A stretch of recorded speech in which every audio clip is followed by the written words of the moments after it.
Et bonjour à tous, aujourd'hui je vais vous parler du film de Cédric Kahn, Le procès Goldman, qui a été présenté à la quinzaine des réalisateurs, mais pour moi il méritait largement la Palme d'Or à Cannes, et il est largement supérieur à celui de Justine Triet.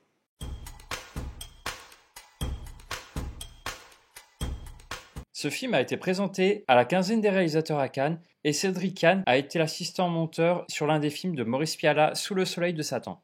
Alors ça paraît anecdotique, mais je voulais vous en parler parce que j'adore ce film et je vous recommande de le voir. Voilà, c'est un véritable chef-d'œuvre. Quant au film d'aujourd'hui, c'est un excellent huis clos filmé à majorité à l'intérieur d'une salle de procès et il est basé sur des événements judiciaires réels. C'est l'histoire d'un homme qui est accusé de 2 meurtres lors d'un braquage qui a mal tourné. Honnêtement, je n'avais jamais entendu parler. Pierre Goldman était en gros une figure fascinante pour l'extrême gauche, un communiste révolutionnaire qui a attiré l'attention, notamment celle des artistes de l'époque. Alors apparemment, il avait un charisme indéniable, peut-être grâce à son éloquence, mais aussi pour son côté délinquant. Oui, en gros, sa profession, c'était révolutionnaire professionnel.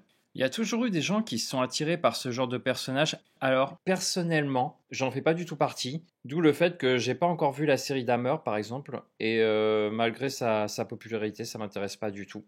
Vraiment, ne vous attendez pas à un genre d'Arsène Lupin non plus. C'est pas du tout un personnage romantique. J'ai essayé de retrouver des interviews de Pierre Goldman pour me faire en fait une idée de l'homme. Mais il semblerait qu'il n'y en a pas. Alors j'en ai cherché un peu partout et voilà, j'ai pas trouvé. Si vous êtes vraiment un connaisseur de l'affaire Pierre Goldman, bah dites-moi si l'acteur l'incarne bien en fait. En tout cas, Harry Warstahler, et je crois que je le prononce bien, il a choisi de camper le personnage avec de l'intensité, beaucoup d'agressivité, il y a aussi de la brutalité, de la provocation, et on pourrait même dire qu'il flirte un peu avec l'idée de masculinité toxique. Néanmoins, à côté, le film nous montre qu'il est brillant en fait. Et ça marche grâce à des dialogues bien écrits et à la lecture d'une vraie lettre écrite par Pierre Goldman au début du film. Alors il savait manier la plume, il faut lui reconnaître ça, et il a même écrit un bouquin en prison qui apparemment est un best-seller. Sinon, un moment au début du film qui m'a particulièrement marqué, c'est lorsqu'il explique qu'il ne veut pas faire appel à des témoins pour parler de sa moralité. En fait, c'est une technique qu'utilisent souvent les avocats de la défense pour essayer d'adoucir un peu la personnalité de la personne voilà, qu'ils défendent. Et la réponse au juge que prononce Pierre Goldman dans ce film est géniale. C'est à la fois une très bonne scène et une très bonne idée de mise en scène parce qu'on comprend tout de suite qu'il a de l'esprit en fait. Harry Wurster joue bien, vraiment il joue bien. Et en général, tous les acteurs sont excellents. En particulier le juge, que j'ai trouvé assez remarquable, et j'ai trouvé qu'il était vraiment très à l'aise dans son rôle. Harry Wurstahler me rappelle un peu Benoît Hamon. Voilà, je doute que ce soit quand même intentionnel. En revanche, je suis persuadé que le réalisateur avait en tête Grande Marie à volonté. Et si vous n'avez pas encore vu Enquête sur un citoyen au-dessus de tout soupçon, je vous le recommande parce qu'il est vraiment excellent comme film. Et Grand Marie à volonté est juste incroyable dans ce rôle, franchement, il est magnifique. Le format est en 1,33. C'est un choix pas si courant que ça au cinéma. Et ici, il marche à merveille. Principalement parce qu'on a des plans moyens sur les acteurs. Ça donne beaucoup plus de présence à l'acteur dans ce film. En fait, c'est un choix qui est très fonctionnel, tout simplement.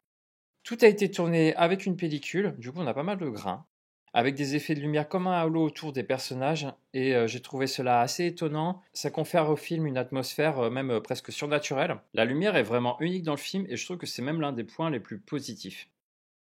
Après quelques recherches, j'ai découvert que le réalisateur avait construit une salle d'audience sur un ancien terrain de tennis, surmonté d'une verrière opaque, je pense, pour filmer uniquement avec un éclairage naturel.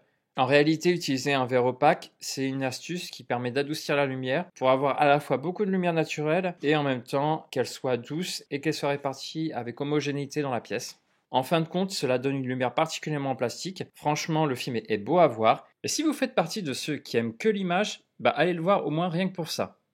Ce qui m'a impressionné, c'est la puissance des joutes oratoires. J'ai adoré que le réalisateur nous montre l'intégralité du procès sans cacher quoi que ce soit à la procédure. Après, le réalisateur prend clairement la partie de la défense. Alors, il aurait très bien pu se placer du côté de l'accusation ou des jurés, mais c'est un choix intentionnel de se concentrer sur le personnage de Goldman. Je pense que le réalisateur était intrigué par lui. Mais ce qui m'a vraiment séduit, c'est la manière dont les débats sont menés, avec un aspect assez didactique qui nous permet de comprendre tout le fonctionnement du procès. Les avocats utilisent intelligemment toutes les ressources à leur disposition pour plaider leur cause, et c'est absolument fascinant à observer. Moi, j'ai adoré ce passage-là. Même si vous n'êtes pas fan des films de procès, je pense que celui-ci saura certainement retenir votre attention. Alors je vous le conseille chaudement, car il est à la fois visuellement époustouflant et narrativement captivant. Et si vous ne connaissez pas l'histoire, attendez-vous à du suspense jusqu'à la fin. Je te remercie d'avoir suivi cette vidéo. Tu peux liker, tu peux commenter, tu peux aussi t'abonner à ma chaîne. Ça va beaucoup l'aider, ça va la permettre de remonter dans l'algorithme. Et je te dis à très bientôt pour une nouvelle vidéo. Je ne sais pas encore c'est quoi, une série ou un film. Et à très bientôt. Ciao!